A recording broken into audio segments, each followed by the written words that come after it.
ಮಾತಾಡೋದ್ನಾಗ ಅಷ್ಟೇ ರೆಕಾರ್ಡಿಂಗ್ 3-4 ನಿಮಿಷನಾಗ ಮುಗಿಬಿಟ್ಟು ಹೋಯ್ತು. ಏನೋ ಸಮಸ್ಯೆ ಇದ್ರೂ ಭಯ ಬಿಟ್ಟು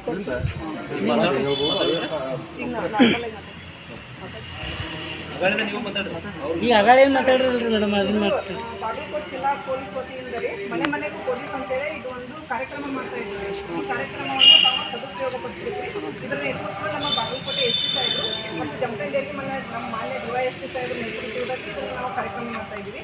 ತಮಗೆ ಯಾವುದೇ ರೀತಿಯ ತೊಂದರೆಗಳು ಅಂದರೆ ಈ ಸೈಬರ್ ಕ್ರೈಮ್ ಬಗ್ಗೆ ಅಂದರೆ OTP ಹೇಳಿ ಮನೆಯಲ್ಲಿರುವ ಅಮೌಂಟ್ ಹೋಗ್ತಾ ಇರೋದು, ಮೊಬೈಲಲ್ಲಿರೋ ಅಮೌಂಟ್ ಹೋಗ್ತಾ ಇರೋದು, ಅಥವಾ ಏನಾದರೂ ಅಪರಿಚಿತರ ಓಣಿಯಲ್ಲಿ ಬಂದು ತಿರುಗಾಡೋದು, ತಮ್ಮ ಮಕ್ಕಳಿಗೆ ಹೆಣ್ಣು ಮಕ್ಕಳಿಗೆ ತೊಂದರೆ ಕೊಡೋದು, ಅಥವಾ ನಿಮ್ಮ ಮನೆಯ ದೂರದಲ್ಲಿ ಯಾರಾದರೂ 18 ವರ್ಷದ ಒಳಗಿನ ಮಗುವಿಗೆ ಬಾಲ್ಯ ವಿವಾಹ ಮಾಡೋದು, ಇದರ ಬಗ್ಗೆ ಏನಾದರೂ ತಮಗೆ ಕಂಡು ಬಂದರೆ ಯಾವ ನಂಬರಿಗೆ ಕರೆ ಮಾಡಬೇಕಂತ ನಮಗೆ ಗೊಂದಲವಿರ್ತದೆ. ಆ ಗೊಂದಲವನ್ನು ಬಗೆಹರಿಸಬೇಕಂತ ನಮಗೆ 112 ಮತ್ತು ಮಕ್ಕಳ ಸಹಾಯವಾಣಿ 1098 ಮತ್ತು ಸಾಮಾಜಿಕ ಜಾಲತಾಣಗಳ ಬಗ್ಗೆ ಇರುವಂಥ ಮಾಹಿತಿ, ಎಲ್ಲ ಮಾಹಿತಿಗಳನ್ನು ನಾವು ಇದರಲ್ಲಿ ನಮೂದು ಮಾಡಿದ್ದೀವಿ. ಇದನ್ನು ತಾವು ಸದುಪಯೋಗ ಪಡಿಸಿಕೊಳ್ಳಬೇಕು.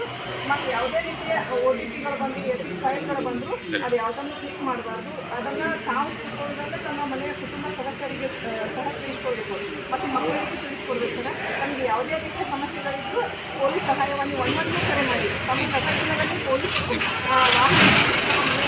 ತಮ್ಮ ಸಮಸ್ಯೆಯನ್ನು ಆಲಿಸಿ ಸ್ಪಂದನೆ ಮಾಡ್ತಾರೆ. ಮನೆ ಮನೆಗೆ ಪೊಲೀಸನ್ನು ಅನ್ನುವಂತಹ ಜಾಗೃತಿಯನ್ನು ಜಾಗೃತಿಯನ್ನು ಸದುಪಯೋಗಪಡಿಸಬೇಕು. ನಾವು ತಮ್ಮ ಸ್ಟೇಷನ್ಗೆ ಬಂದು ತಮ್ಮ ದೂರುಗಳನ್ನು ಅಥವಾ ತೊಂದರೆಗಳನ್ನು ಹೇಳ್ಕೋಬೇಕಂತಿಲ್ಲ. ಪೊಲೀಸರಲ್ಲಿ ಮೊದಲೆಲ್ಲ ಏನಿತ್ತು ಭಯ ಅಂತಿತ್ತು, ಈಗ ಭಯ ಅಲ್ಲ. ಜನಸ್ನೇಹಿ ಪೊಲೀಸ್ ಅಂದರೆ ಭರವಸೆಯ ಮುಖಾಂತರ ಪೊಲೀಸರು ತಮ್ಮ ಮನೆ ಬಾಗಿಲಿಗೆ ಬಂದು ಇವತ್ತು ತಮ್ಮ ಸಮಸ್ಯೆಗಳನ್ನು ಆಲಿಸುವಂಥ ಒಂದು ವಿನೂತನವಾದ ಕಾರ್ಯಕ್ರಮವನ್ನು ಹಮ್ಮಿಕೊಂಡಿದೆ. ಇದರ ಸದುಪಯೋಗ ನಾವು ಪಡ್ಕೋಬೇಕಂತ ತಮ್ಮಲ್ಲಿ ವಿನಂತಿಯನ್ನು ಮಾಡ್ಕೊತಿದ್ದೀವಿ ಸರ್.